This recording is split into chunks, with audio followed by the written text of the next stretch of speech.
তো হে ভিউয়ার্স, কেমন আছেন সবাই? আশা করব সবাই ভালো আছেন। তো আজকে আমরা এক্সপ্লেন করছি মিস্টার প্ল্যাঙ্কটন মুভিটা। আর এই মুভিটা বানানো হয়েছে খুবই সুন্দর একটা গল্প নিয়ে।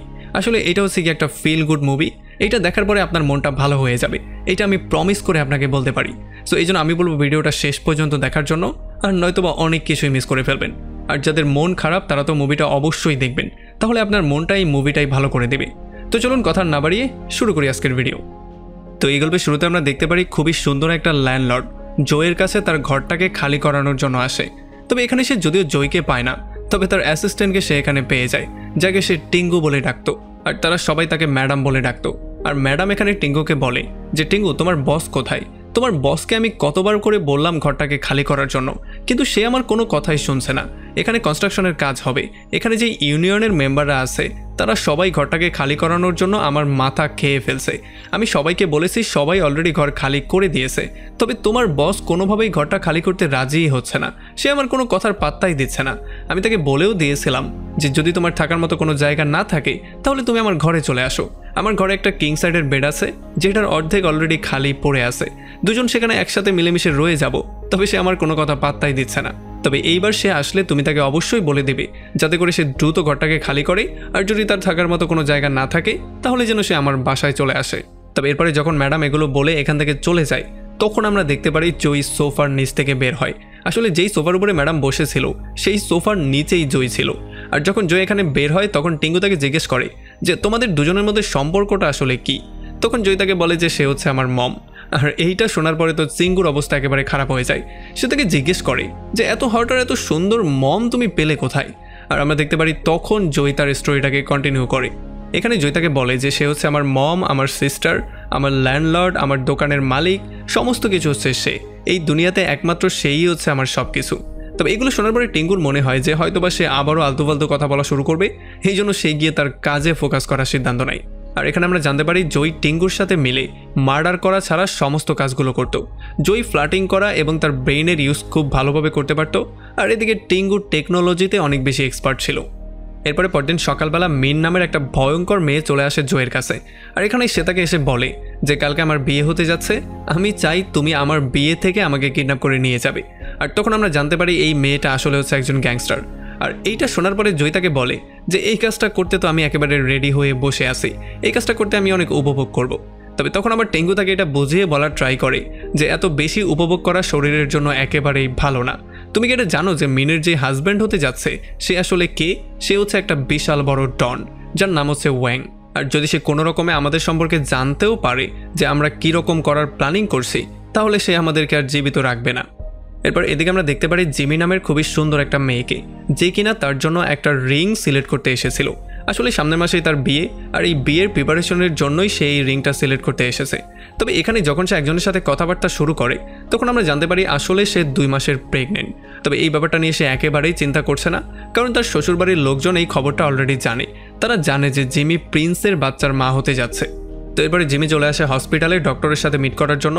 তবে এখানে যখন সে বসে ওয়েট করছিল তখন এখানে সে বয়স্ক একটা মহিলাকে দেখতে পারে, যেই মহিলার কোলে একটা বাচ্চা ছিল। এই জন্য সে তার সিটটা ছেড়ে এই মহিলাকে বসার জন্য দেয়। তবে এরপরে যখন মহিলা বসে পড়ে তখন সেই মহিলার বাচ্চাটার সঙ্গে কথাবার্তা বলা শুরু করে।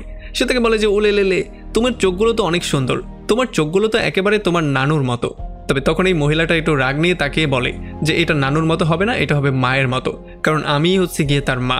আর তখন জিমি তাকে বলে যে আচ্ছা ঠিক আছে, তোমার চোখগুলো তো একেবারেই তোমার মায়ের মতো, তুমি তো দেখতেও অনেকটা সুন্দর, একেবারে প্রিন্সেসের মতো।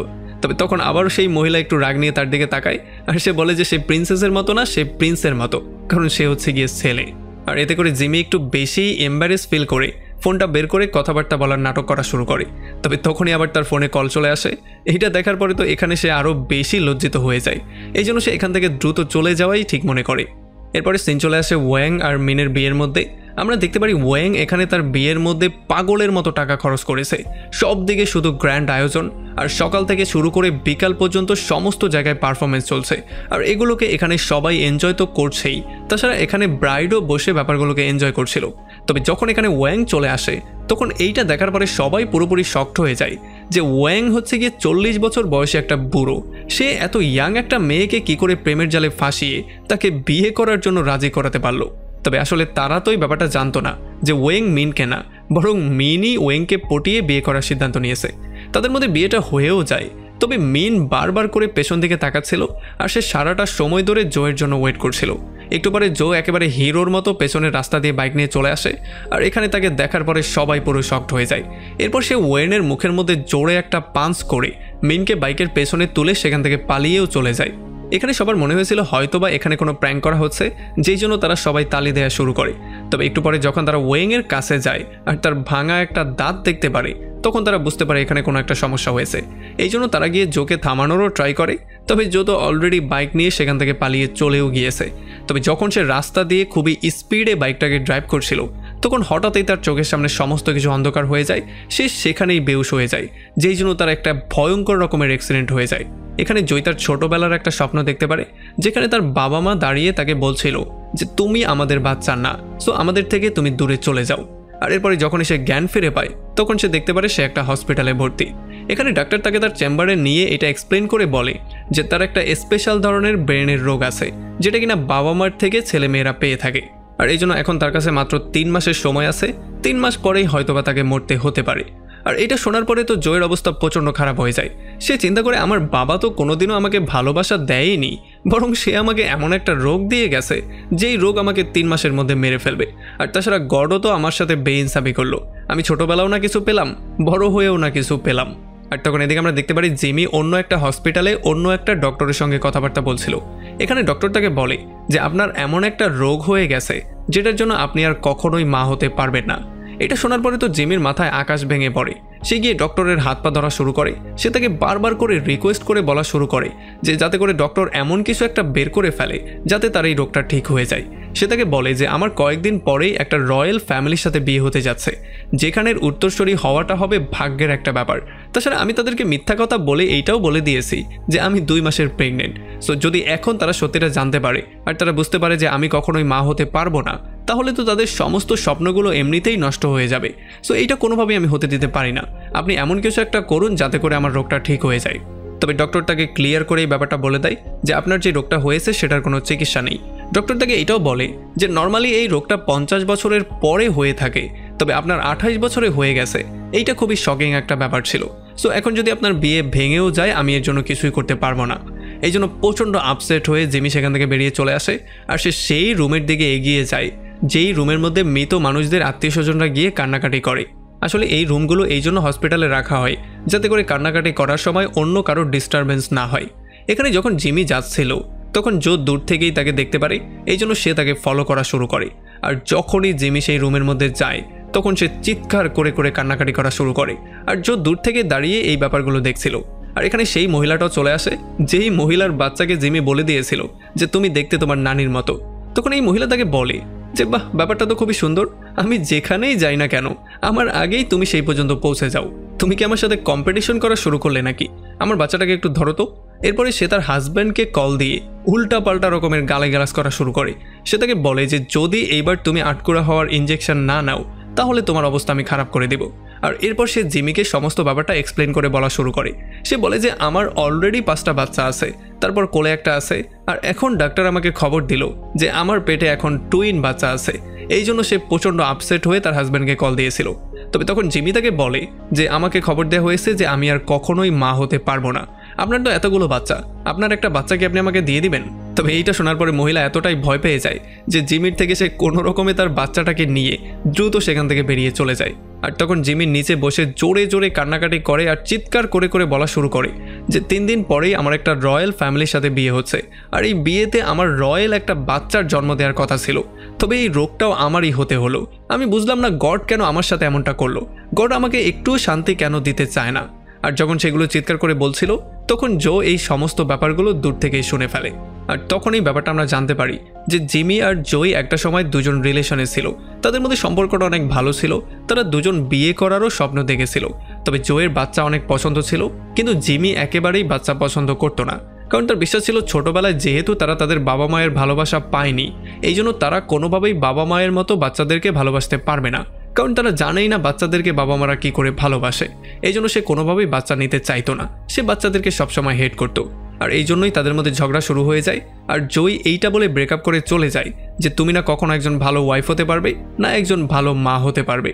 আর এদিকে ওয়াং জানতে পারে যে সেই ছেলেটা শুধুমাত্র তার ওয়াইফকে নিয়েই পালায়নি, বরং ব্যাংক লুট করে ব্যাংকের লকার ভেঙে সমস্ত টাকা পয়সা সমস্ত দলিলপত্র নিয়ে পালিয়েছে। এই জন্য তার মাথা প্রচণ্ড গরম হয়ে যায়, আর এই জন্য সে আর তার পুরো গ্যাং এখন জয়কে খোঁজার জন্য জয়ের পেছনে লেগে পড়ে। তবে আমরা জানতে পারি জয় কোনো চুরি টুরি করেনি, চুরিটা করেছিল আসলে মিন। সেই সমস্ত টাকা পয়সা লুট করে সেখান থেকে পালিয়ে চলে গেছে। আর যখন বাইক চালানোর সময় জয়ের অ্যাক্সিডেন্ট হয়ে গিয়েছিল তখন সে তাকে সাহায্য পর্যন্ত করেনি, সে সমস্ত টাকা পয়সা নিয়ে নিজের মতো করে নিজের রাস্তায় চলে গেছে। তো এরপরে পরদিন সকালবেলা যখন জিমি তার শ্বশুর বাড়ি ছিল তখন আমরা দেখতে পারি জিমির শাশুড়ি ছিল খুবই ভয়ঙ্কর একজন মহিলা, সে খুবই স্ট্রিক্ট একটা মহিলা ছিল। তাছাড়া তার কথাবার্তার মধ্যে অনেক ধার ছিল, তবে সে তার হবু নাতি বা নাতনির জন্য খুবই এক্সাইটেড ছিল, এই জন্য সে তার একটু বেশি কেয়ার করছিল। তবে যখন থেকে জিমি এই ব্যাপারটা জেনে গিয়েছে যে সে আর কখনোই মা হতে পারবে না, তখন থেকে এই রয়্যাল ফ্যামিলিকে নিয়ে সে একটু বেশি ভয় আছে, কারণ সে এটা খুব ভালো করেই জানে যে যদি এই ব্যাপারটা তার শাশুড়ি জানতে পারে তাহলে সে হয়তোবা তাকে জীবিতই চিবিয়ে খেয়ে ফেলবে। এই জন্য সে এগুলো চিন্তা করে ঘর থেকে পালিয়ে যাওয়ার সিদ্ধান্ত নেয়। সে তার সমস্ত জিনিসপত্র নিয়ে এখান থেকে পালিয়ে যাওয়ার ট্রাইও করে, তবে তার যেই হবু হাজব্যান্ড ছিল সে তাকে হাঁক করে সেখান থেকে আটকে ফেলে। আর এদিকে জয়ের মাথা প্রচণ্ড খারাপ হয়েছিল, কারণ সে বারবার করে এই ব্যাপারটা নিয়ে চিন্তা করছিল যে আমার বাবাটা আসলে কে, যে আমাকে একটা মানসিক রোগ ছাড়া আর কিছুই দিয়ে যায়নি। এই জন্য সে তার বাবাকে খুঁজে বের করার সিদ্ধান্ত নেয়। এই জন্যই পরদিন সকালবেলা সে চলে আসে একটা হসপিটালের মধ্যে, আর এখানে সমস্ত স্টাফদেরকে সে একটা গল্প শোনানো শুরু করে। সে বলে যে আজ থেকে 30 বছর আগে খুবই বড় লোক একটা কাপল ছিল, যারা যখন হসপিটালে এসেছিল তখন এখানের হাজব্যান্ড জানতে পেরেছিল তার টেস্টিক্যাল ক্যান্সার হয়েছে, যেটার চিকিৎসা করা অনেক বেশি জরুরি। তবে সে এইটাও জানতে পারে যে এই অপারেশন যদি সফলও হয়ে যায় তাহলে সে আর কখনোই বাবা হতে পারবে না। এই জন্য সে তার স্পামকে ফ্রিজ করে দেয়, আর যখন তার ক্যান্সারটা ঠিক হয়ে যায় তখন সেই ফ্রিজ স্পামের সাহায্যে সে একটা বাচ্চার জন্ম দেয়, আর সেই বাচ্চাটা হয় একটা ছেলে। এই ছেলেকে সে অনেক বেশি ভালোবাসা শুরু করে, নিজের জীবনের চেয়েও সে বেশি ভালোবাসত এই ছেলেকে। এমন করে পুরো 8টা বছর সমস্ত কিছু ঠিকঠাকই চলছিল। তবে এরপরে তারা একটা শকিং নিউজ পায়। তারা জানতে পারে ডক্টর আসলে ভুল করে অন্য কারো স্পাম তার ওয়াইফের মধ্যে দিয়ে দিয়েছিল, যেই জন্য এই বাচ্চাটা হয়েছিল। আর এটা শোনার পরে তারা একেবারে আকাশ থেকে পড়ে, যেই জন্য এই বাচ্চার সাথে তারা সমস্ত সম্পর্ক ছিন্ন করে ফেলে। আর এরপরে তারা এই বাচ্চাটাকে জোর করে একটা অরফানেজ হোমে দিয়ে আসে, কারণ যেহেতু সেই বাচ্চাটা তাদের ছিলই না, সো তারা কেন সেই বাচ্চাকে বড় করবে, তার পেছনে টাকা নষ্ট করবে। এই জন্যই তারা তাকে এখানে রেখে দিয়েছিল। আর সেই বাচ্চাটা আসলে অন্য কেউ ছিল না, সেটা ছিল জয় নিজেই। এই জন্য সে এখানে সমস্ত স্টাফদেরকে বিভিন্ন রকম করে ভয় দেখিয়ে এইটা জানার ট্রাই করে যে আসলে তার আসল বাবা কে, কার স্পামের মাধ্যমে তার জন্ম হয়েছে। তবে ডক্টরও এই ব্যাপারটা নিয়ে একেবারে শিওর কিছু বলতে পারছিল না, এই জন্য সে তাকে 5 জনের নাম বলে দেয়। সে বলে যে এই 5 জনের মধ্যে হয়তোবা একজন তোমার আসল বাবা হতে পারে, যাও তাদের সাথে ডিএনএ টেস্ট করে ব্যাপারটাকে মিলিয়ে নাও। এখন যেহেতু জয়ের কাছে বাঁচার মতো অল্প কয়েকটা দিনই আছে, এই জন্য সে কোনোভাবেই এই কয়টা দিন একা একা বাঁচতে চায় না। আর এই জন্য সে সোজা চলে আসে জিমির বিয়ের অনুষ্ঠানের মধ্যে, আর সোজা জিমির রুমের মধ্যে গিয়ে তাকে বলা শুরু করে যে আমি তোমার রোগ সম্পর্কে সমস্ত ব্যাপারটা জানি, তুমি যে কখনো মা হতে পারবে না সেইটাও আমি খুব ভালো করেই জানি। সো আমার সাথে একটা ট্যুরে চলো, যদি আমার সাথে ট্যুরে না যাও তাহলে তোমার শ্বশুরবাড়ির লোকজনকে আমি সমস্ত ব্যাপারটা জানিয়ে দিব, আর তারা তোমাকে এখান থেকে বের তো করবেই, তাছাড়া তারা তোমার উপরে প্রতারণার একটা মামলাও করে দেবে। তবে তখন আমরা দেখতে পারি এখানে জিমির হবু হাজব্যান্ড চলে আসে, যে কিনা এসে তাদের দুজনকে কথাবার্তা বলতে দেখতে পারে। এখন সে তার হবু ওয়াইফকে অন্য একটা পরপুরুষের সাথে কথা বলতে দেখতে পেরে একেবারেই পুরোপুরি শক্ট হয়ে যায়। তবে তখন এই ব্যাপারটা জিমি কন্ট্রোল করে নেয়। সে বলে যে এটা হচ্ছে গিয়ে আমার ভাই, আমি আর সে একই অরফানেজে বড় হয়েছি। আর এইটা শোনার পরে তো সে একটু বেশি হ্যাপি হয়ে যায়। সে তার সাথে হাত মেলায়, আর সে তাকে বলে যে যেহেতু আপনি জিমির ভাই, তার মানে আপনি আমারও ভাই, আর অবশ্যই আপনি বিয়েটা পুরো কমপ্লিট করেই এখান থেকে যাবেন। তবে তখন জিমি তাকে বলে যে না ভাই, আর একটু ইম্পর্টেন্ট কাজ আছে, তাকে এখনই এখান থেকে যেতে হবে, আমি তাকে একটু ড্রপ করে দিয়ে আসছি। তবে বাইরে বের হয়ে জয় জিমিকে কাঁধে তুলে সেখান থেকে নিয়ে পালিয়ে চলে যায়। আর এই ব্যাপারটা তাদের একটা স্টাফ দেখে ফেলে। তবে এদিকে তার শাশুড়ি আর বাকিদের মনে হওয়া শুরু হয় যে এই মেয়েটা হয়তোবা বিয়ের পিড়ি থেকে পালিয়ে চলে গেছে।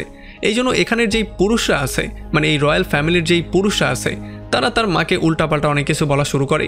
তবে এই মহিলাও কোনোভাবে হার মানার পাত্রী ছিল না।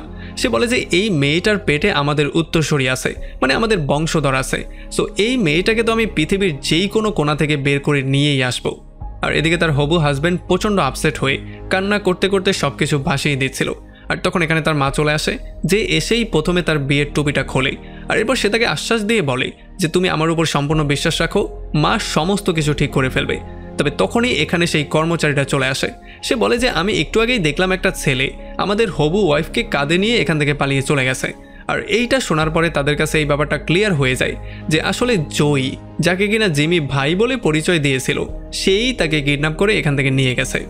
এদিকে যখন জিমি জ্ঞান ফিরে পায় তখন সে দেখতে পারে সে একটা গাড়ির মধ্যে ছিল, যেই গাড়িটা একটা নিরিবিলি রাস্তায় দাঁড়া হয়েছিল, আর সামনে জয়ী দাঁড়িয়ে স্মোকিং করছিল আর কারোর সাথে ফোনে কথাবার্তা বলছিল। আর এগুলো দেখার পরে এটা তার কাছে একটা মোক্ষম সুযোগ মনে হয় এখান থেকে পালিয়ে যাওয়ার। আর তখন আমরা জানতে পারি যে আসলে জয়ীকে টিঙ্গু কল দিয়েছিল, যাকে কিনা ওয়েংয়ের লোকজন এসে আচ্ছা রকম করে ধোলাই করেছিল। তাকে এমন ধোলাই করেছে যে বেচারার মুখটারই 12টা বাজিয়ে দিয়েছে। আসলে তারা সবাই তার কাছ থেকে জানতে চাচ্ছিল যে জয়ী মিনকে নিয়ে কোথায় পালিয়ে গেছে। এই জন্য সে তাকে জিজ্ঞেস করে যে বস, আপনি এখন কোথায় আছেন? তখন জয়ী তাকে বলে যে আমি তো সেই মেয়েটার সঙ্গেই আছি যাকে আমি বিয়ে থেকে নিয়ে পালিয়েছিলাম। আর তখনই জয়ী জিমিকে পালাতে দেখতে পারে, এই জন্য সে তাকে দৌড়ে ধরার জন্য যায়। আর এদিকে ওয়াংয়ের সাথে সাথে টিঙ্গুও এই ব্যাপারটা ভুল বুঝে যে হয়তোবা সে এখন পর্যন্ত মিনের সঙ্গেই আছে। আর এরপরে ওয়াং টিঙ্গুকে ওয়ার্নিং দিয়ে এটা বলেও দেয় যে যদি তুই জীবিত থাকতে চাস তাহলে অবশ্যই জয়ীকে তোকে খুঁজে বের করতে হবে। আর এদিকে জিমি ব্রাইডের কাপড় পরে রাস্তা দিয়ে পালাচ্ছিল আর জয়ী তাকে ধরার সম্পূর্ণ চেষ্টা করছিল। তবে যখন জিমি বুঝতে পারে সে ধরা পড়বে তখন সে একটা ক্ষেতের মধ্যে দৌড়ে পালিয়ে যাওয়ার ট্রাই করে। তবে সেখানে তার জুতা ফেসে যায় আর সে কাদায় একেবারে মাখামাখি হয়ে যায়। আর তখন এখানে জয়ী এসে তাকে ধরেও ফেলে। তবে তখন জিমি প্রচণ্ড রাগ করে তাকে মারতে মারতে জিজ্ঞেস করে যে প্রথমে তো আমাকে তুমি ছেড়ে দিয়ে চলে গিয়েছিলে আর আমাকে এটা বলে দিয়ে চলে গিয়েছিলে যে আমি কোনোদিনও ভালো ওয়াইফ হতে পারবো না। তবে এখন আমি যখন একটা নতুন লাইফ শুরু করতে যাচ্ছিলাম তখনই তুমি আমার জীবনে আবারও ব্যাক করেছো আর আমাকে সেখান থেকে তুমি তুলে নিয়ে চলে এসেছো। এখন তুমি আমার সাথে জীবন পার করতে চাও। আসলে তুমি আমাকে এই ব্যাপারটা ক্লিয়ার করে বলো যে আমাকে বিরক্ত করে তুমি কি মজাটা পাও। তবে তখন জয় বুঝতে পারে জিমি একটু বেশিই রাগ করে আছে, এই জন্য সে তাকে জড়িয়ে ধরে শান্ত করার ট্রাই করে। আর সে তাকে বলে যে আমি তোমার সাথে যেই অন্যায়টা করেছি সেটার শাস্তি তো আমি মৃত্যুর পরে অবশ্যই পাবো। আর এর একটু পরেই আমরা দেখতে পারি জিমি একটা নদীর পাড়ে বসে তার ময়লা জামা কাপড়গুলো পরিষ্কার করছিল। সে এখানে তার জুতোটাকেও ভালো করে পরিষ্কার করে। তবে যখন একটা জুতা এখান দিয়ে ভেসে চলে যাচ্ছিল তখন তার মনটা খুবই খারাপ হয়ে যায় আর সে খুবই টেনশনেও পড়ে যায়। এই জন্য সে জয়ীকে সেই জুতাটাকে নিয়ে আসতে বলে আর জয়ী অনেক কষ্ট করে জুতাটাকে সেখান থেকে নিয়ে আসে। আসলে আমরা জানতে পারি যে এই জুতাটা জিমির জন্য একটু বেশি ইম্পর্টেন্ট, কারণ এই জুতাগুলোকে তার হবু হাজব্যান্ড কারখানা থেকে অর্ডার দিয়ে শুধুমাত্র তার জন্যই বানিয়ে এনেছিল। আর তখন জিমির সেই রাতের কথা মনে পড়া শুরু হয়ে যায় যেই রাতে তার হবু হাজব্যান্ড তাকে এই জুতাগুলো দিয়েছিল আর খুবই সুন্দর করে পরিয়েও দিয়েছিল। আর তখন সে তার হবু হাজব্যান্ডকে বলেছিল যে লাভারদেরকে কখনোই জুতো গিফট করতে হয় না, কারণ তাহলে তারা পালিয়ে চলে যায়। তবে তখন তার হবু হাজব্যান্ড তাকে অ্যান্সার দিয়ে বলেছিল যে আপনার উপরে আমার সম্পূর্ণ বিশ্বাস আছে যে আপনি কখনোই পালিয়ে যাবেন না, আর যদি আপনি পালিয়ে চলেও যান তাহলে আপনাকে নেয়ার জন্য আমি অবশ্যই সেখানে চলে আসব। আর এখানে জিমি এই ব্যাপারটা বুঝতে পারে যে আসলে যদি পৃথিবীতে কেউ তাকে মন থেকে ভালোবেসেছিল তাহলে সেটা ছিল তার এই হবু হাজব্যান্ড, কারণ সে কোনো স্বার্থ ছাড়াই তাকে ভালোবেসেছিল। যদিও সে অন্য সবার মতো চালাক ছিল না, তবে সে তাকে মন থেকে সত্যিকারের ভালোবাসত। এখন প্রেজেন্ট টাইমে যখন জয়ী তার গাড়িতে পেট্রোল নেওয়ার জন্য পেট্রোল পাম্পে দাঁড়ায় তখন জিমি ওয়াশরুমে যাওয়ার বাহানা করে ওয়াশরুমে আসে আর এখানে জানলা দিয়ে পালিয়ে যাওয়ার ট্রাই করে। তবে যখন সে দেয়াল টপকে পালাচ্ছিল তখন সে এই ব্যাপারটা একেবারেই বুঝতে পারে না যে সে দেয়ালের উপরে পাড়া দিচ্ছে না, সে পাড়া দিচ্ছে জয়ের হাতের উপরে। আর যখন হঠাৎ করেই সে নিজেকে জয়ের কোলে আবিষ্কার করে তখন সে পুরোপুরি শক্ট হয়ে যায়। আর জয় তাকে বলে যে এই ব্যাপারটা একেবারেই ভুলে যেও না যে আমরা 3 বছর ধরে রিলেশনে ছিলাম, সো একজন আরেকজনের মেন্টালিটি খুব ভালো করেই আমরা বুঝতে পারি। আর এরপর সে দ্রুত তাকে আবারও গাড়ির মধ্যে নিয়ে তাদের জার্নি আবারও কন্টিনিউ করা শুরু করে। আর তখন এদিকে আমরা দেখতে পারি জয়ের হবু হাজব্যান্ড, যার নাম হচ্ছে গিয়ে হুং, সে জয়কে অনেক বেশি মিস করছিল। এই জন্য সে তার গাড়ি নিয়ে তাকে খুঁজতে বেরোতেই যাচ্ছিল। তবে তখন তার স্টাফ এবং তার মা এসে তাকে সেখানে আটকে ফেলে। এরপরে জয় নিজের জন্য এবং জিমির জন্য ড্রেস কেনার জন্য একটা ক্লোদিং স্টোরে আসে। এখানে জিমি স্টোরের কর্মচারীর ফোনটা জোর করে নিয়ে সোজা চলে আসে চেঞ্জিং রুমের মধ্যে। আর এখানে সে বারবার করে হুংকে কল দেওয়ার ট্রাই করে, তবে হুং তার ফোনটা কোথায় যেন রেখে দিয়ে ভুলে গিয়েছিল। এই জন্য সে কোনোভাবেই ফোনটা পিক করছিল না। আর এই জন্য সে তাকে একটা ভয়েস মেসেজ পাঠিয়ে দেয় যেখানে সে এটা ক্লিয়ার করে বলে দেয় যে জয় আমাকে কিডন্যাপ করে নিয়ে এসেছে আর এখন সে আমাকে নিয়ে নর্থ জিওলার দিকে যাচ্ছে। আর একটু পরে আমরা দেখতে পারি জয় জিমিকে নিয়ে সোজা চলে আসে নর্থ জিওলার একটা রেস্টুরেন্টের মধ্যে, যেখানে ঢোকার সঙ্গে সঙ্গে রেস্টুরেন্টের মালিক তাকে বলে যে আমাদের রেস্টুরেন্টে তো অলরেডি খাবার শেষ হয়ে গেছে, কারণ এখন অনেকটা রাত হয়ে গেছে, আমরা তো রেস্টুরেন্টটা এখন বন্ধই করতে যাচ্ছিলাম কিন্তু আপনারা ঢুকে পড়লেন। আর তখন আমরা দেখতে পারি জয় সেই কাজটা করা শুরু করে যেই জিনিসটাই আসলে সে এক্সপার্ট, মানে সেটা হচ্ছে মিথ্যা বলা। সে বলে যে আমার ওয়াইফ প্রেগনেন্ট, এই জন্যই আমরা বাধ্য হয়ে এই পর্যন্ত এসেছি। আমার ওয়াইফ আপনার দোকানের স্যুপটাকে ট্রাই করতে চাচ্ছিল, এই জন্য আমরা 6 ঘন্টা ড্রাইভ করে এই পর্যন্ত এসেছি শুধুমাত্র আপনার স্যুপটা খাওয়ার জন্য, আর আপনি কিনা আমাদেরকে মুখের উপরেই না করে দিলেন। তখন এই লোকটা প্রচণ্ড গিল্টি ফিল করা শুরু করে। এই জন্য সে তাকে বলে যে ঠিক আছে, আপনি গিয়ে বসুন, আমরা যেই কোনো ওয়েতে আপনার জন্য কিছু একটা বানিয়ে আনছি। তবে এরপরে খাওয়া দাওয়ার পরে এখান থেকে চলে যাওয়ার জায়গায় জয়ী এসে এই লোকটাকে বলা শুরু করে যে এখন এত রাতে ড্রাইভ করে আমাদের যাওয়া একেবারেই উচিত হবে না। সো কেননা আমরা আজকে রাতটা আপনাদের এখানেই পার করে দেই, যদি আপনাদের কোনো সমস্যা না থাকে। এই জন্য আঙ্কেলও রাজি হয়ে যায় আর তাদেরকে থাকার সে পারমিশন দিয়ে দেয়। তবে এখানে কথাবার্তার মাঝখানে সে এই আঙ্কেলের একটা চুল লুকিয়ে নিয়ে নেয়, যাতে করে সে এটা দিয়ে ডিএনএ টেস্ট করতে পারে। এরপরে রাতের বেলায় যখনই জয়ী ঘুমানোর ট্রাই করছিল, তখন সে হঠাৎই একটা স্বপ্ন দেখতে পারে। সে দেখতে পারে সে একটা পার্সেল ডেলিভার করার জন্য খুবই স্পিডে একটা মোটরসাইকেল ড্রাইভ করে সামনের দিকে এগোচ্ছিল।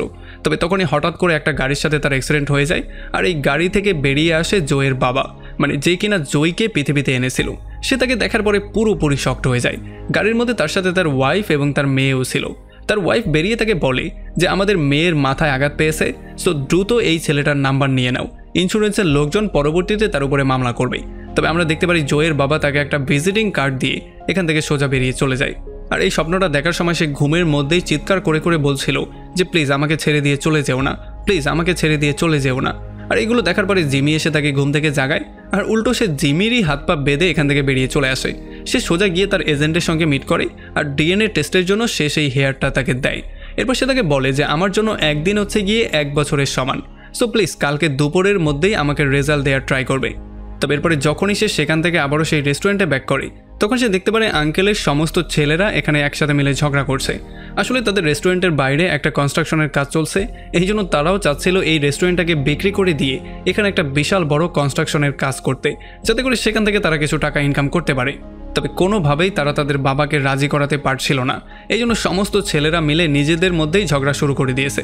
আমরা দেখতে পারি এখানে বড় ছেলের বউ ছিল, যাকে কিনা আঙ্কেল তার মেয়ের মতো ভালোবাসত। আর এখন তারা এই জন্য ঝগড়া করছে যাতে করে এই জায়গাগুলোকে সেল করে তারা টাকাগুলোকে নিজেদের মধ্যে ভাগ করে নিতে পারে। কাজকর্ম তো তারা কোনোভাবে করেই না, বরং আঙ্কেলের সমস্ত টাকাগুলোকে হাতিয়ে নেয়াই হচ্ছে তাদের প্রধান উদ্দেশ্য। এই জন্য তারা এখানে মারপিট পর্যন্ত করা শুরু করে দেয়। আর যখন জয় দূর থেকে দাঁড়িয়ে সমস্ত ব্যাপারগুলো অবজার্ভ করে, তখন আঙ্কেলের জন্য তার অনেকটা মায়াই লাগে। এরপর পরদিন সকালবেলা হোংয়ের একটা স্টাফ হোংয়ের মাকে গিয়ে বলে যে হোং কালকে রাতের বেলায় কোথায় যেন গায়েব হয়ে গেছে। তবে তার মা খুবই শান্ত মাথায় তাকে অ্যান্সার দেয় যে তার বাচ্চার মাকে খুঁজে বের করাটা তার আসল দায়িত্ব। সো সে গিয়েছে, ভালোই একটা কাজ হয়েছে, আমরা তাকে বাধা দিতে এমনিতেও পারি না। আর তখন এদিকে আমরা দেখতে পারি হোং চলে আসে নর্থ জেরুলা পুলিশ স্টেশনে। আর এখানে এসে সে তার সমস্ত গল্পটা তাদেরকে এক্সপ্লেন করে বলে। এখানে সে বলে যে কিভাবে তার বিয়েতে তার ওয়াইফের ভাই সেজে একটা ছেলে এসে তার ওয়াইফকেই কিডন্যাপ করে নিয়ে গিয়েছিল। এরপর সে সেই ভয়েস মেসেজটাও তাদেরকে শোনায়, যেই ভয়েস মেসেজটা তার ওয়াইফ তাকে পাঠিয়েছিল, মানে জিমি তাকে পাঠিয়েছিল। তবে এখানে এগুলো শোনার পরেও পুলিশদের মনে হয় যে যদিও এই ছেলেটা টাকাওয়ালার ছেলে, তবে সে তো হচ্ছে একটা বলদ কিসিমের ছেলে, সো হয়তোবা এই জন্যই মেয়েটা অন্য কারোর সাথে পালিয়ে চলে গেছে। এরপর আমরা দেখতে পারি হং কিছু পোস্টার ছাপিয়ে সেগুলোকে সব জায়গায় লাগানো শুরু করে, সবার দোকানে দোকানে সমস্ত মানুষের হাতে হাতে দেওয়া শুরু করে। সে পাগলের মতো সবাইকে জিজ্ঞেসও করা শুরু করে যে এই মেয়েটাকে এদিকে কেউ দেখতে পেয়েছে কিনা। আর তাছাড়া যদি কেউ এই মেয়েটা সম্পর্কে খবর দিতে পারে তাহলে সে পুরস্কার দেওয়ারও অ্যানাউন্স করে। এদিকে জয় জিমির একটা জুতা সোজা রেস্টুরেন্টের ছাদের উপরে ফেলে দেয়। আসলে সেই ব্যাপারটা জেনে গিয়েছিল যে তার হবু হাজব্যান্ড এই জুতাগুলো স্পেশাল অর্ডার দিয়ে তাকে গিফট করেছিল, এই জন্য সে এই জুতাগুলোকে অনেক বেশি পছন্দ করে। আর এই জুতাগুলো সে কোনোভাবেই নিজের থেকে দূরে করতে চায় না, এই জন্য সে একটু বেশি জেলাস ফিল করছিল। আর এই জন্যই সে জুতাটাকে ছাদের উপরে ফেলে দিয়েছে। আর এরপর সে আঙ্কেলকে বলে যে জিমির জুতা হারিয়ে গেছে, আর এইটা বলে সে আঙ্কেলের মাধ্যমে নতুন জুতাও জিমিকে কিনে দেয়। তবে জিমি বারবার করে একটা কোয়েশ্চেন করেই জয়ের মাথাটা পাগল করে দিচ্ছিল। সে বারবার করে জিজ্ঞেস করছিল আমার অন্য জুতাটা তুমি কোথায় লুকিয়েছো। এর একটু পরে এখানে আঙ্কেলের সমস্ত প্রপার্টি কেনার জন্য এখানে এজেন্ট চলে আসে। আর যখন এজেন্ট এখানে সমস্ত ব্যাপারগুলো এক্সপ্লেন করছিল, তখন আঙ্কেলের সমস্ত ছেলেদের মধ্যেই ঝগড়া শুরু হয়ে যায়। তারা এই ব্যাপারটা নিয়ে ঝগড়া করছিল যে টাকা পয়সার ভাগ বটোয়ারা কী করে হবে। তবে তখন মাঝখানে জয় চলে আসে আর সে তাদের সবাইকে বলে যে আসলে ভাগ 4টা না, ভাগ হবে 5টা, কারণ আমি হচ্ছে গিয়ে তোমাদের সৎ ভাই, আমি হচ্ছি তোমার বাবার অবৈধ সন্তান। আর এইটা শোনার পরে এখানে সবাই পুরোপুরি শক্ট হয়ে যায় আর তাদের মধ্যে মারামারি শুরু হয়ে যায়। তবে জয় তাদেরকে আচ্ছা রকম করে ধোলাই করে। আর এগুলো দেখার পরে এজেন্ট দ্রুত পুলিশকে কল দিয়ে দেয়। আর যখন সে তার কারের উপরে জয়ের মিসিং হওয়ার সেই পোস্টারটা দেখতে পারে, তখন সে দ্রুত হোংকে কল দিয়ে জয় সম্পর্কে সমস্ত ব্যাপারগুলো জানিয়ে দেয় আর তাকে সেই অ্যাড্রেসটাও দিয়ে দেয়। আর এদিকে যখন জয় আঙ্কেলকে সমস্ত ব্যাপারগুলো এক্সপ্লেন করে বলার ট্রাই করে আর তার ছেলেরা কী চায় সে এই ব্যাপারটা তাকে এক্সপ্লেন করে বলে, তখন আঙ্কেল তার উপরেই প্রচণ্ড রাগ করে। সে বলে যে তোমার কি মনে হয় আমি কি চুলগুলো বাতাসে সাদা করেছি? চুলগুলো আমার অভিজ্ঞতাতেই সাদা হয়েছে, আমি এই সমস্ত ব্যাপারগুলো আগে থেকেই জানতাম। তোমার কি মনে হয় আমার চোখের সামনে দিয়ে এই সমস্ত ব্যাপারগুলো হয়ে যাবে আর আমি সুন্দর করে একটা ঘুম দেব, আমার চোখের সামনে কিছুই পড়বে না? আমি এগুলো আগে থেকে জেনেও না জানার ভান করছিলাম। তবে তুমি কে এই সমস্ত কিছুর মাঝখানে এসে এত বড় ঝামেলা সৃষ্টি করার? তুমি কে? এখানে জয়ী এই বৃদ্ধকে বলতেই যাচ্ছিল যে বাবা আমি হচ্ছি তোমার ছেলে। তবে এইটা বলার আগেই সেই এজেন্টের মেসেজ তার কাছে চলে আসে, যে এজেন্ট তাকে বলেছে যে এই ডিএনএ স্যাম্পলটা তোমার ডিএনএ স্যাম্পলের সাথে ম্যাচ করেনি। এই জন্য জয় চুপচাপ সমস্ত কথাগুলো হজম করে সেখান থেকে চলে যাওয়ার ট্রাই করে। তবে যাওয়ার আগেই এখানে হোং চলে আসে, যে কিনা তাদের দুজনকে যাওয়ার সময় দেখে ফেলে।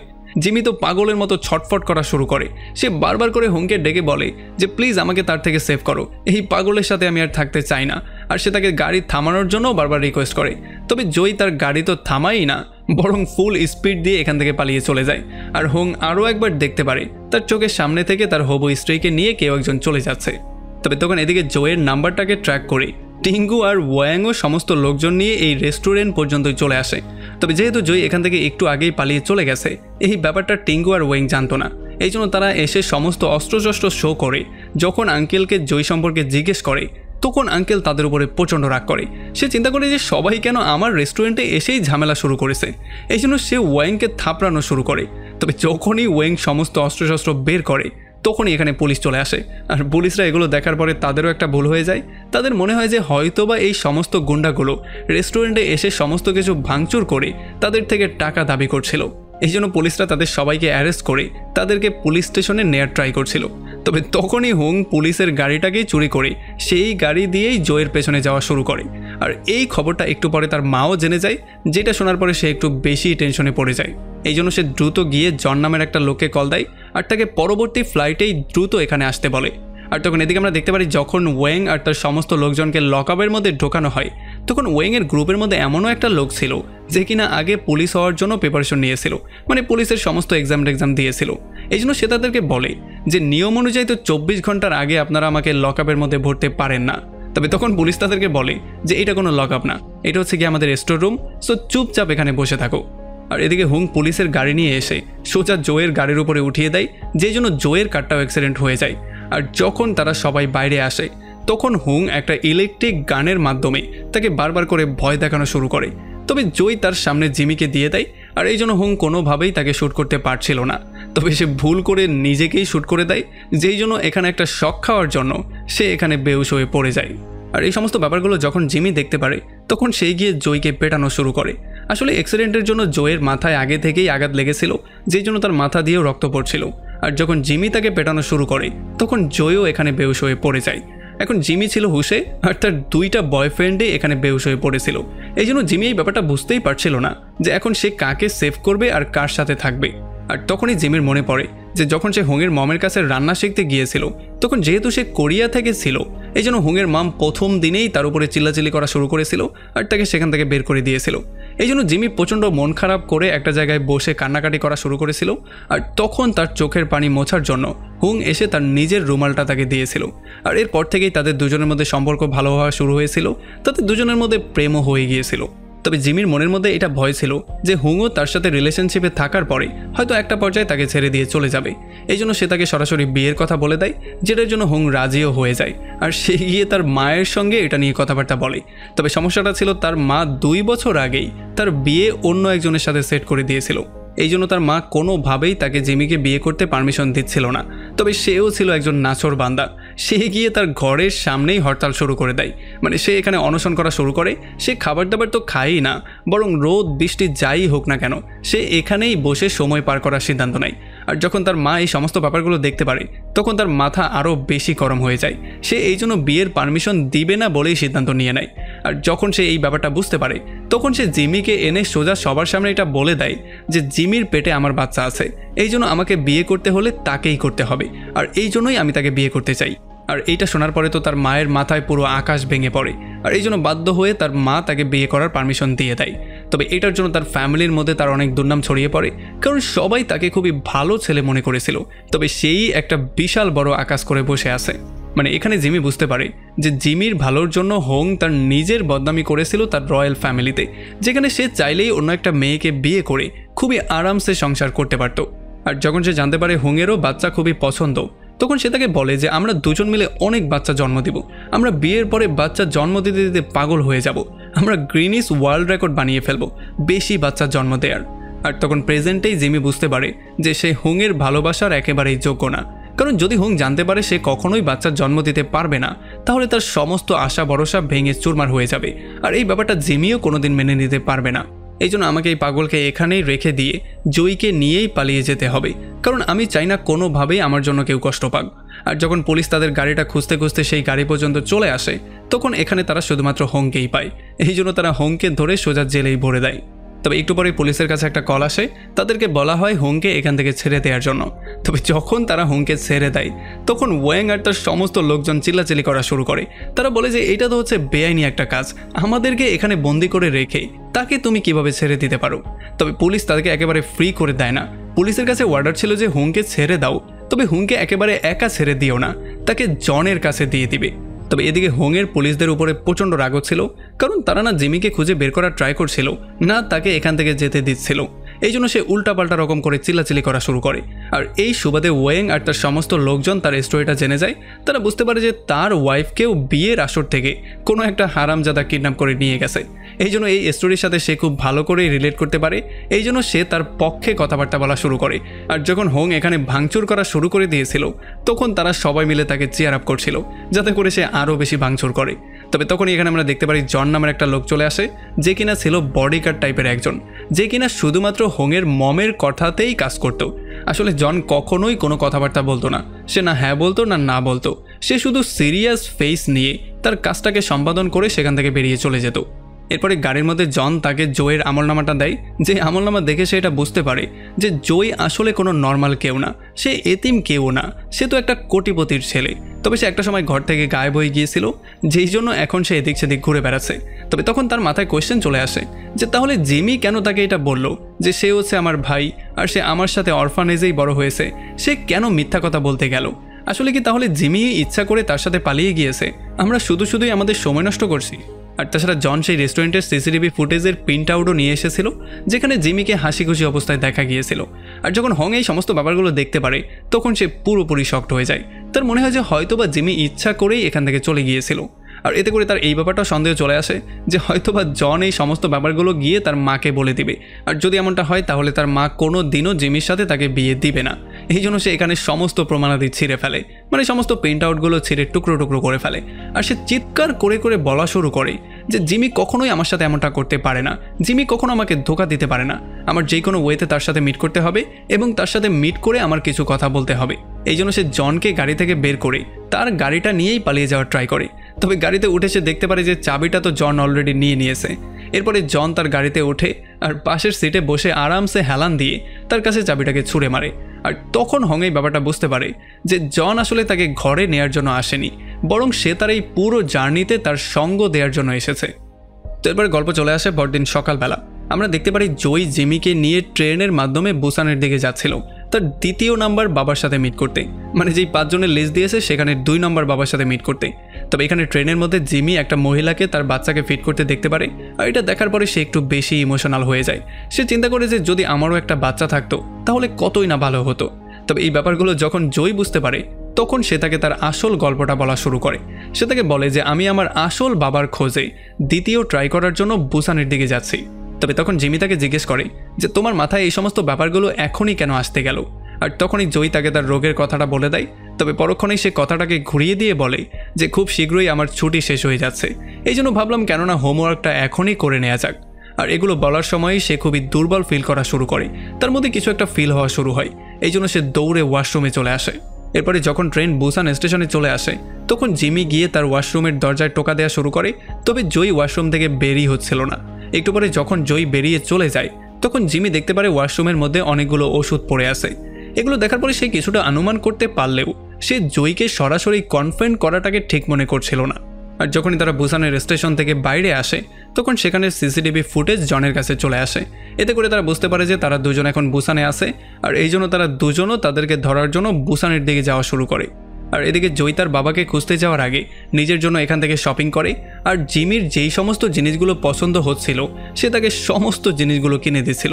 এখানে সে জিমিকে একটা ড্রেস কিনে দেয় যেটা জিমির অনেক ফেভারিট ছিল। তাছাড়া ট্রেনের মধ্যে সে টিঙ্গুর একটা ভয়েস মেলও পেয়েছিল যেখানে টিঙ্গু তাকে ক্লিয়ার করে সমস্ত ব্যাপারগুলো বলে দিয়েছিল। সে বলেছিল যে দেখো, ওয়েং আর তার লোকজন আমাকে এত বেশি ধোলাই করেছে যে মারের যন্ত্রণা সহ্য করতে না পেরে তোমার সম্পর্কে সমস্ত ব্যাপারগুলো আমাকে বাধ্য হয়েই বলতে হয়েছে। সো এখন হয়তোবা তারা তোমাকে ফলো করে তোমাকে ধরতে আসছে, সো যেখানেই আছো সেখান থেকে পালিয়ে যাও।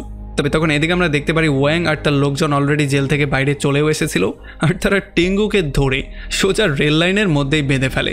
আসলে ওয়েংয়ের টিমের মধ্যে একটা লোক ছিল যে কিনা হালকা পাতলা হ্যাকিং ট্যাকিং করতে পারত। এই জন্য সে এই ব্যাপারটা জেনে গিয়েছে যে টিঙ্গু জয়কে মেসেজ করে সমস্ত ব্যাপারগুলো জানিয়ে দিয়েছে। এই জন্যই তারা তাকে বেঁধে এখানে শুইয়ে দিয়েছে।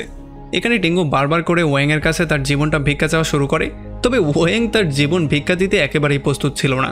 সে তাকে দয়া দেখাতেও একেবারে রাজি ছিল না। আর তখনই ট্রেনের হরেন আসা শুরু হয়ে যায় আর টিঙ্গু তার মৃত্যুর জন্য প্রিপারেশন নেওয়া শুরু করে। হঠাৎ এই ট্রেনটা এখানে চলেও আসে আর এই ট্রেনটা ক্রস করে তার পাশ দিয়ে চলেও যায়। আসলে ট্রেনটা ছিল অন্য লাইনের ট্রেন, তবে এখানে টিঙ্গুর অবস্থা এতটাই খারাপ হয়ে গিয়েছিল যে বেচারা ভয়ে প্যান্টটা খারাপই করে দিয়েছে। তারপরে ওয়েং টিঙ্গুকে জয়ের লোকেশনটা বের করে দেওয়ার জন্য মাত্র 1 ঘন্টা সময় দেয়, কারণ 1 ঘন্টা পরে এই লাইন দিয়ে একটা ট্রেন আসবে। যদি 1 ঘন্টার মধ্যে সে লোকেশন বের করে দিতে না পারে তাহলে এই ট্রেন এসে তাকে টুকরো টুকরো করে দিয়ে চলে যাবে। এদিকে জয় জিমিকে নিয়ে তার বাবার সন্ধান করার জন্য সোজা একটা পাহাড়ের উপরে চলে আসে। আর এখানে যখন একটা বৃদ্ধ লোক দেখতে পারে তার ঘরের সামনে অপরিচিত 2টা লোক, তখন সে একটু ডিফেন্সিভ মোডে চলে আসে আর তাদের সঙ্গে একটু খারাপ ব্যবহার করা শুরু করে। তবে তখন জিমি ফটফট করে সমস্ত ব্যাপারগুলো বলে দেয়। সে বলে যে এর নাম হচ্ছে গিয়ে জয়, যে কিনা ভুল স্পামের জন্য জন্ম হয়েছে। এখন সে তার আসল বাবাকে খুঁজে বের করার ট্রাই করছে, এই জন্য সে একটা ডিএনএ টেস্ট করে এই ব্যাপারটা চেক করতে চায় যে আপনি তার আসল বাবা কিনা। আর এটা শোনার পরে আঙ্কেল একটু কুল হয় আর সে একটু হাসির ছলেই তাদেরকে বলে যে ঠিক আছে, তাহলে ডিএনএ টেস্ট করে দেখেই ফেলো যে আমি তোমার আসল বাবা কিনা। সে তাদেরকে ঘরের মধ্যে নিয়ে বলে যে দেখো, আমার তো অনেকগুলো গার্লফ্রেন্ড ছিল, তবে কারোর সাথেই আমার সম্পর্কটা অত ভালোভাবে গড়াতে পারেনি, এই জন্য আমি কোনোদিনও বিয়েও করতে পারিনি। এখন আমি হয়ে গেছে একটা ভবঘুরে মানুষ, আজকে এখানে থাকি কালকে ওখানে থাকি, যখন যা ইচ্ছা করি, আটকানোর মতো কেউই নেই। এখন যদি এই বৃদ্ধ বয়সে আমার এত বড় একটা ছেলে বেরিয়ে আসে তাহলে এইটার চেয়ে খুশির সংবাদ আর আমার কাছে কি হতে পারে। আর তার সাথে কিছুক্ষণ কথাবার্তা বলার পরে তারা এই ব্যাপারটাও বের করে ফেলে যে এই লোকটারও একটা সময় ব্রেইনে একটা রোগ ছিল, কিন্তু সময় থাকতে সে সেটার চিকিৎসা করিয়ে নিয়েছিল। আর এগুলো শোনার পরে জিমির এই ব্যাপারটা সন্দেহ হয়ে যায় যে হয়তোবা জয়ের আসল বাবা আসলে এই লোকটাই। এরপরে জয় এই লোকটার একটা চুল নিয়ে একটা এজেন্টকে দিয়ে দেয় আর রিপোর্ট কালকে সকালবেলা মেসেজ দিয়ে তাদেরকে জানানোর জন্য বলে। আর এদিকে টিঙ্গু তার বন্ধুবান্ধবদেরকে কল দিয়ে এই ব্যাপারটা বের করে ফেলে যে আসলে জয় আজকাল কিছু ডিএনএ টেস্ট করছে তার আসল বাবাকে খুঁজে বের করার জন্য। এই জন্য সে সেই লিস্টটাকেও চেয়ে নিয়ে আসে তার ফোনের মধ্যে, যেই 5 জনের লিস্ট তাকে দেয়া হয়েছিল। তবে যেহেতু প্রথম নাম্বারটা ক্যান্সেল হয়ে গিয়েছিল এই জন্য তাদের সন্দেহ হচ্ছে যে হয়তোবা সে দ্বিতীয় নাম্বারটার কাছেই গেছে। এই জন্য সে কোনো কিছু চিন্তা না করে ওয়াং আর তার গ্যাংয়ের সাথে সোজা বুসানের উদ্দেশ্যে রওনা হয়ে যায়। ওকে, ভিডিওটা অনেকটাই লম্বা হয়ে গেছে, সো এই জন্য আজকের পার্টটা আমরা এখানেই শেষ করছি। পরের পার্টে আমরা এই ব্যাপারটা খুঁজে বের করার ট্রাই করব যে আসলে জয় কি তার আসল বাবাকে খুঁজে বের করতে পারবে কিনা। তাছাড়া জিমি কাকে চুজ করবে, সে কি জয়কে চুজ করবে নাকি হংকে চুজ করবে। আর তাছাড়া সবচেয়ে ইম্পর্টেন্ট কোয়েশ্চেন যে জয় তো মিনকেও তার বিয়ে থেকে ভাগিয়েছিল, যে কিনা ছিল গ্যাংস্টার ওয়েংয়ের হবু ওয়াইফ। এখন এইটার জন্য ওয়েং তার সাথে কি কি করবে সেইটাও আমরা দেখব পরের পার্টে। সো আজকের মতো এখানেই শেষ করব। আমাকে কমেন্ট করে জানান কেমন লাগলো এই ভিডিওটা। যদি ভালো লাগে তাহলে অবশ্যই একটা লাইক করবেন, আর যাতে করে সেকেন্ড পার্টটা আপনারা মিস না করেন সেই জন্য অবশ্যই চ্যানেলটা সাবস্ক্রাইব করে বেল আইকনটাকে অন করে দিতে হবে। তো আমাদের দেখা হবে অন্য কোনো ভিডিওতে অন্য কোনো একদিন। Till then, take care.